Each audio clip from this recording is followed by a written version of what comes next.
सुबह के 9:30 बजे तापमान लगभग 26 डिग्री सेल्सियस और शाम तक 40 डिग्री सेल्सियस तक पहुंचने की संभावना। क्या आप टेरेस गार्डनिंग करते हैं? क्या आपने बहुत छोटे कंटेनर में वॉल पर प्लांटर्स टांग रखे हैं जिनमें बहुत छोटे छोटे पौधे लगा रखे हैं? क्या आपके यहाँ ग्रीन नेट नहीं लगी हुई है? पानी कैसा देते हैं, कितना देते हैं, कब देते हैं और क्यों देते हैं? अस्सलाम वालेकुम friends, welcome to my channel Shabnoor Ali. जो पहले से बागवानी करते हैं उनको तो सब मालूम है, लेकिन बिगिनर्स के लिए जो नया गार्डनिंग करना चाहते हैं या कर रहे हैं उनके लिए ये वीडियो काफ़ी यूज़फुल है। जैसे कि आप देख रहे हैं, छोटी छोटी बॉटल्स हैं जो कि दीवार पर टंगी हुई हैं। अच्छा, दीवार पर वाटरिंग करना रहता है और 2 टाइम पानी देना रहता है, तब जाके ये बॉटल प्लांटर्स बच पाते हैं। और इसमें ऐसे हार्डी पौधे लगाइए ताकि ये ख़त्म ना हो सके। अब दूसरा स्टेप के टेरेस को आपके जंगल होना होगा, सारे पौधों को इकट्ठा करना होगा। और पहले तो मैंने क्लीनिंग कर दी, झाड़ू लगा दी, उसके बाद ही मैं वाटरिंग करती हूँ ताकि मिट्टी ना इकट्ठा हो। 2-2 टाइम पानी देना पड़ता इतने सारे पौधों को, कमर भी दर्द हो जाती और चक्कर भी आ जाता था धूप में। तब फिर मेरे हस्बैंड ने मुझको पाइप ला कर दिया, 20 मीटर का पाइप ला कर दिया है ताकि मुझे डब्बा डब्बा उठाना ना पड़े।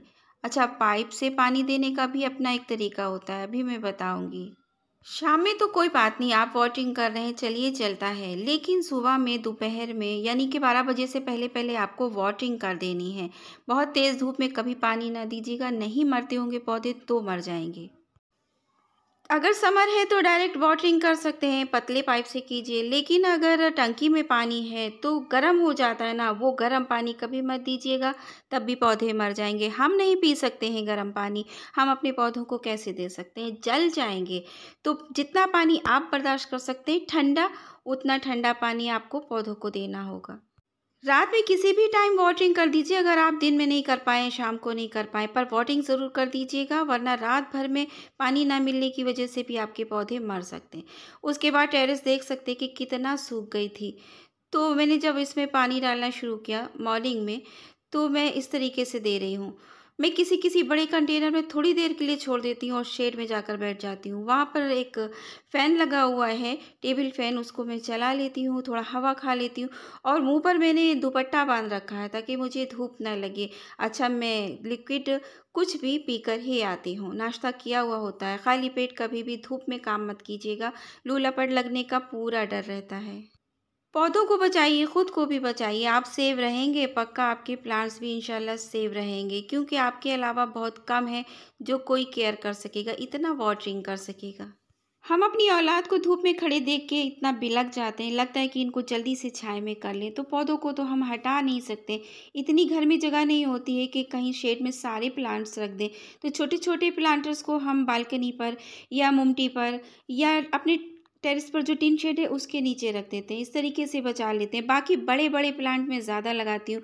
लोग कहते हैं कि जंगल बना दिया, लेकिन वो बड़े प्लांट तब काम आते हैं जब हमें छोटे प्लांट्स को बचाना होता है। उसमें ज़्यादा पानी देना पड़ता है और वो ह्यूमिडिटी क्रिएट करते हैं, एक ठंडक होती है जो कि वो छोटे प्लांटर्स को दे देते हैं। उसका शेड भी पड़ता है, छोटे प्लांटर्स उसमें छिपे रहते हैं और उनको हल्की हल्की धूप मिलती है, वो गर्म नहीं हो पाते हैं। अच्छा, मिट्टी के पॉट का इस्तेमाल ज़्यादा कीजिए और सीमेंट के भी पॉट का इस्तेमाल कर सकते हैं, क्योंकि वो मोटे होते हैं। सीमेंट भी पानी सोख लेती है तो कुछ देर ठंडे रहते हैं, लेकिन प्लास्टिक के ठंडे नहीं रहते हैं। तो प्लास्टिक के पॉट के ऊपर आपको कुछ ना कुछ इंतज़ाम करना होगा, कपड़ा वगैरह चढ़ाइए और उसको कवर कीजिए। और ये देखिए, पानी यहाँ टेरेस पर भर गया है ना। अच्छा, पत्तों को ज़रूर धो दीजिएगा, सुबह में पत्तों को धोना बहुत ज़रूरी होता है ताकि ये अब दिन भर की धूप झेलेंगे तो थोड़ा थोड़ा पत्ते हरे रहेंगे, पत्ते ही धुलकर साफ़ रहेंगे, मैली बग्स वगैरह नहीं लगेंगे, क्योंकि वो धुल जाते हैं तेज़ प्रेशर से।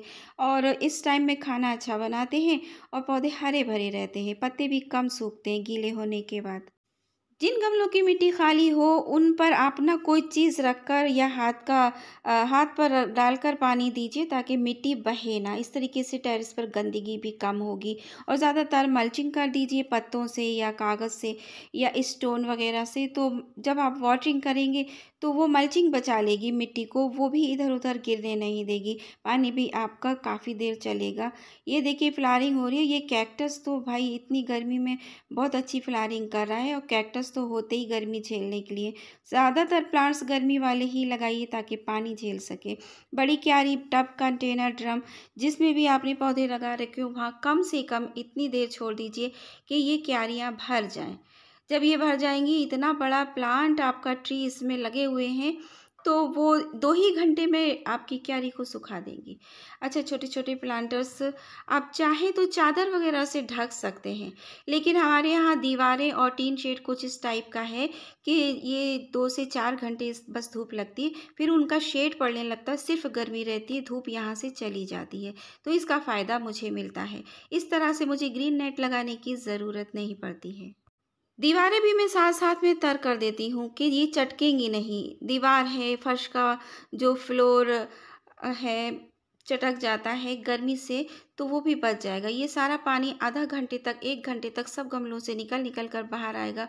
तो ज़ीना भी गीला है और ज़मीन भी गीली है, दीवारें भी गीली हैं, छत पर भी मैं रहने ही दूँगी भैया, मैं तो रहने ही दूँगी। मैंने फ़ोल्डिंग तक को खड़ा कर रखा है कि इसकी शेड से मेरे प्लांटर से बच जाएँ। जब तक ये रहेगा रहेगा, फिर मैं वाइप कर दूँगी, वरना ये सूख जाएगा, बाद में क्लीन कर दूँगी। अल्लाह हाफ़िज़।